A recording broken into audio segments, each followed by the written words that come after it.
Today we have an absolutely heartbreaking story from the San Francisco Chronicle.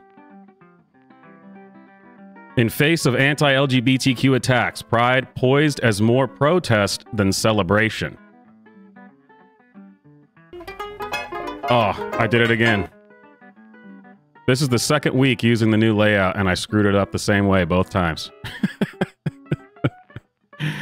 Anyway, I'm just glad that the LGBTQ people are going to finally start protesting. They're going to be out in the streets letting us know what's going on, because they've been far too silent for far too long, just staying in their lane, living their lives, just in private, never really letting anybody know what's going on.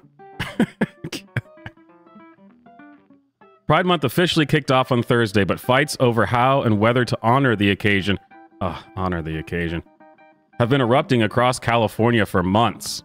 The skirmishes, whether it's cities reluctant to raise the rainbow flag, the Los Angeles Dodgers' double reversal on inviting a drag group to its Pride Night, or San Francisco Pride's decision to drop Dee Snider as a performer after he elevated transphobic comments. I don't even know what a transphobic comment is anymore. It seems like talking about it in any way, if you're not trans, is just transphobic now. At least that's what they would have us believe.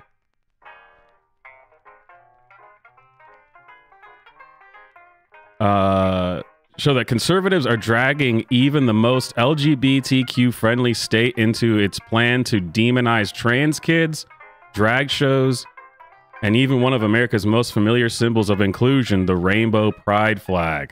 Dun, dun, dun. Rep. Robert Garcia, the first openly gay immigrant elected to the House, said the incidents are a signal that Pride needs to return to its militant roots. Again, was anybody aware that they had toned this stuff down? Look out, guys. They're about to get militant about this. They've just been letting, you live your life normally, but no more. No longer. I'm afraid for what this looks like. His wish for June Pride celebrations this year: more protesting, less celebrating. We've got to organize. We've got to remind ourselves that the gay rights movement started as a protest. Garcia told me on the Chronicle's It's All Political on 5th and Mission podcast. What a terrible name for a podcast. And my podcast is named Swamp Live. So I know a thing or two about that. People have got to get out during Pride, during marches, and not just celebrate diversity and inclusion. We've got to put a little bit more fight back into the movement. Jeez. There's a lot to fight about as conservatives take aim at Pride celebrations, even in liberal bastions in California, and cancel mainstream brands such as Target, Disney, and Bud Light for their LGBTQ-friendly stances. Even though conservatives have long professed to loathe cancel culture. Oh man. Got 'em. Got 'em. Nationally, a record 529 anti-LGBTQ plus bills. By the way, I just want to note, pretty much everyone started using the LGBTQ2S I plus. So this is already a pretty bigoted article.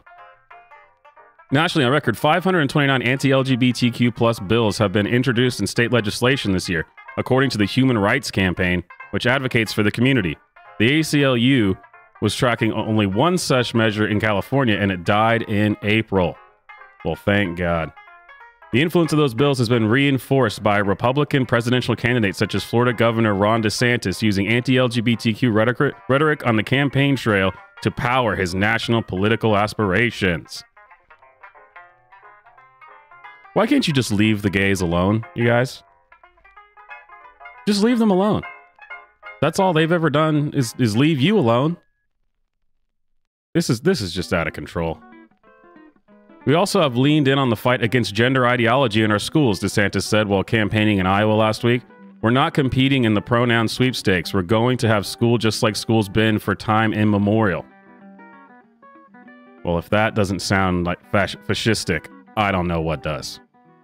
The tone is even harsher. Man, it gets harsher than that. and other conservative circles. Right-wing commentator Michael Knowles said, "For the good of society, transgenderism must be eradicated from public life entirely." I like how they put the ellipses in there.